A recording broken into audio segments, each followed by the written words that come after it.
Good day everyone. Okay, here we are bombing along. This is our Carbrook ride.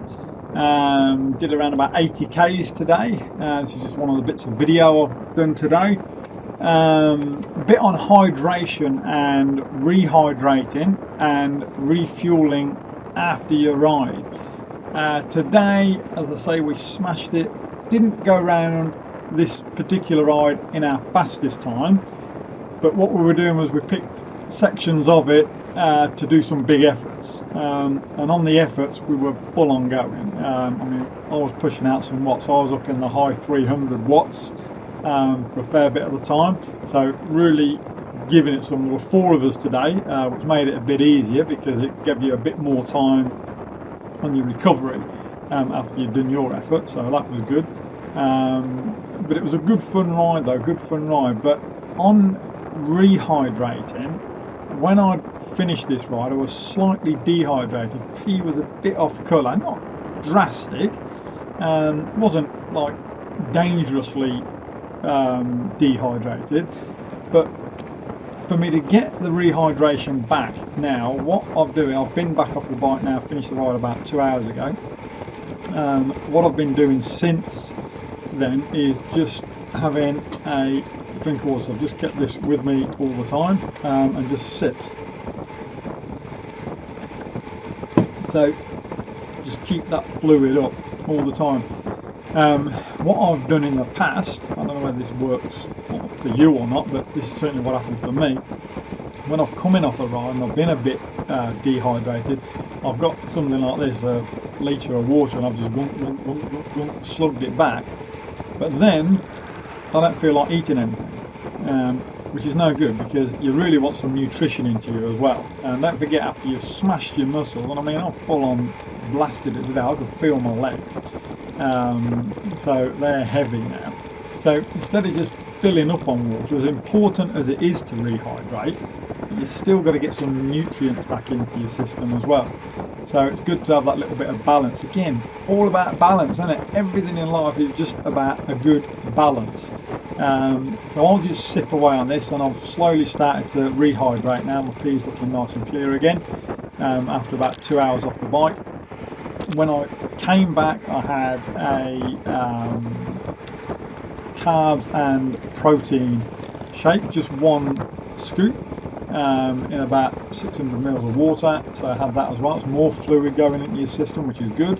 And then I've had 2 bits of toast, gluten-free bread, with 3 eggs and a can of beans. So, you know, when I finish these rides, I eat a huge amount of food during the rest of the day.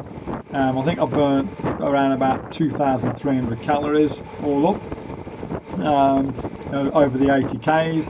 So obviously the next 4 to 5 hours my body's still burning calories at a higher rate than it normally would, so I have to keep those nutrients up. If I don't, you run the risk of getting that muscle deterioration and weight loss, obviously. So you got to keep your food up. So every probably 2 hours now I'll be eating not a huge meal. Probably won't be as big as the eggs and that I've just had, but it'll certainly, I'll be having meals probably every 2 hours now for the rest of the day, and that's sort of what suits me and my body type.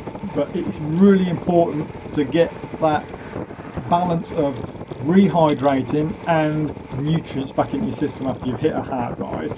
And it's hard when you do these sorts of rides, especially when you're really pushing it. It's hard to be completely 100% hydrated for the whole ride. I mean, we try and get it as close as we can, but you know, when you get back sometimes your pee is a bit off colour, and that's just meaning you're slightly dehydrated, not dangerously but slightly, so you just got to make sure you bring it back. Other thing is, during the ride, no, before I went out on the ride, I had a carbs and protein shake again, just one scoop, with some porridge oats, and had that before I left. And then during the ride, I also had 650 mils of water before I left this morning as well. And during the ride I took out some dates and a muesli bar, and some raisins, so I had probably half a handful of raisins, and about 4 days.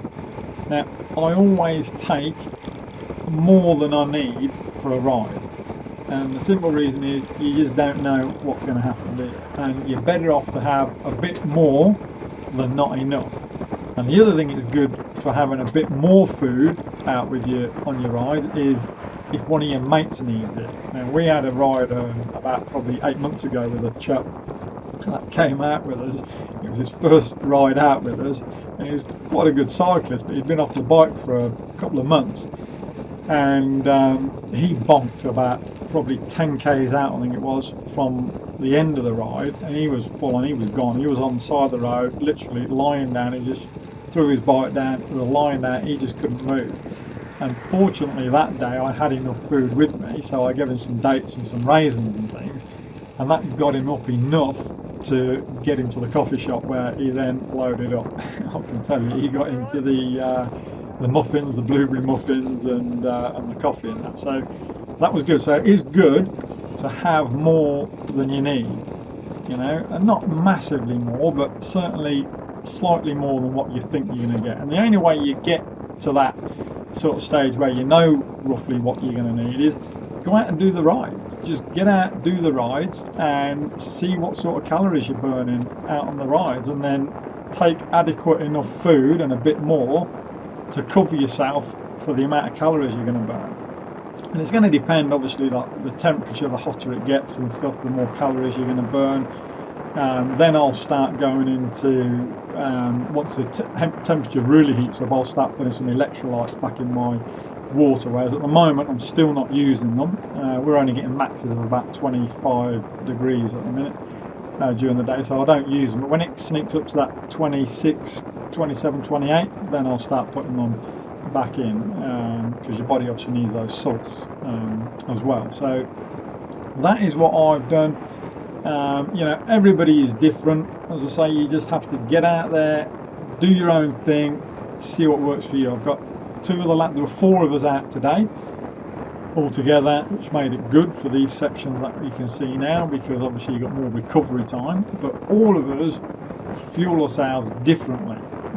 Tim, the big machine Tim, he had 1 Weet-Bix, can you believe? Just 1 Weet-Bix. Why would you bother? 1 Weet-Bix before he left, and he ate a banana during the ride. Alf had some porridge, and then he had a muesli bar and some raisins and that during the ride. I'm not sure what Martin had, but yeah, everyone's different. So you definitely need to, don't set your plan to what I'm doing exactly. You can take some sort of measurement from it, but you still need to get out there and see how your body reacts, because everybody's body and system reacts differently. But one of the most important things is when you finish these rides, especially the hard ones that you've gone out and you know you've smashed it, you need to make sure you get rehydrated quick and you get some nutrients into you so you can build those muscles and get even stronger. Anyway, that is it from me. See you on the next one.